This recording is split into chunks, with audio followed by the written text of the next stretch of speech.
दिवाली की वो खौफनाक रात। हर कोई जानता है कि दिवाली जगमगाती रोशनी और रोशनी का त्योहार है, लेकिन ज्यादातर लोग यह नहीं जानते हैं कि दिवाली की रात अमावस्या की रात होती है और हर अमावस्या की रात को काली शक्तियां सबसे ज्यादा ताकतवर हो जाती हैं। लेकिन 19 साल का कपिल इस बात से अनजान था। दिवाली की रात वह अपने दोस्त विजय के साथ सड़क पर घूम रहा था।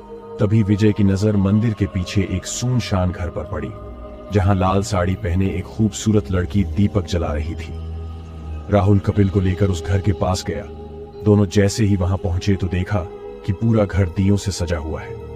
उसने बालकनी में खड़ी उस खूबसूरत लड़की को देखा।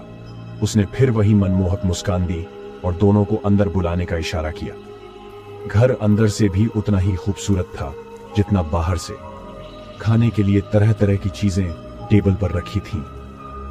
कपिल ने टेबल से एक लड्डू उठाया और खाने लगा, लेकिन गलती से उसके हाथ से नीचे गिर गया।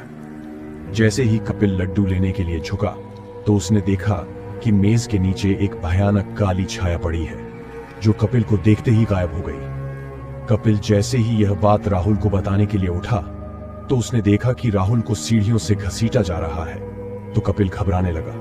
तभी अचानक घर में पायल की आवाज आने लगी, जैसे कोई लड़की एक कमरे से दूसरे कमरे में जा रही हो। कपिल उस आवाज का पीछा करते हुए सीढ़ियां चढ़ा, लेकिन जैसे ही ऊपर गया तो देखा कि कमरे के अंदर सीलिंग फैन से एक लाश लटकी हुई है। उस लाश का चेहरा देखकर सुनील बुरी तरह कांपने लगा, क्योंकि वह लाश किसी और की नहीं बल्कि राहुल की थी।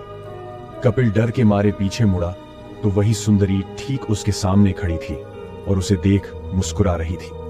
लेकिन इस बार कपिल को वह मुस्कान आकर्षक नहीं बल्कि बहुत डरावनी लग रही थी।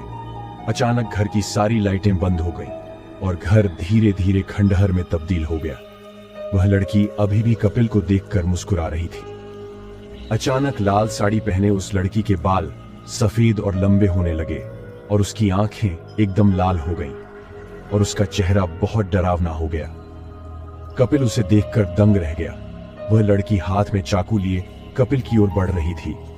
कपिल किसी तरह होश में आया और बिना कुछ सोचे सीधे घर से निकल गया, लेकिन लड़की अभी भी कपिल का पीछा कर रही थी। लड़की ने उसे मारने के लिए कपिल की ओर हाथ बढ़ाया, लेकिन तब तक कपिल बाहर जा चुका था। उसने जल्दी से घर का दरवाजा बाहर से बंद कर दिया।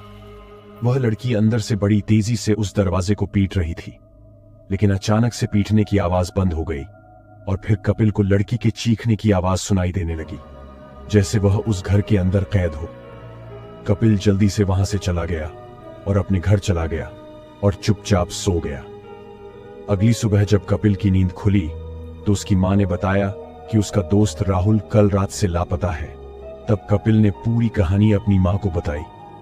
मां ने उसे बताया कि कई साल पहले उस घर में दिवाली की रात एक लड़की ने आत्महत्या कर ली थी। तब से उसकी आत्मा उसी घर में भटकती रहती है। कोई नहीं जान सकता कि उसने आत्महत्या क्यों की और उस घर में कोई नहीं जाता। यह सुनकर कपिल पूरी तरह से हिल गया। वह विश्वास करना चाहता था कि उसके साथ जो कुछ भी हुआ वह एक बुरा सपना था, लेकिन उस रात के बाद उसका दोस्त राहुल कभी वापस नहीं आया और कपिल को आज भी दिवाली की वह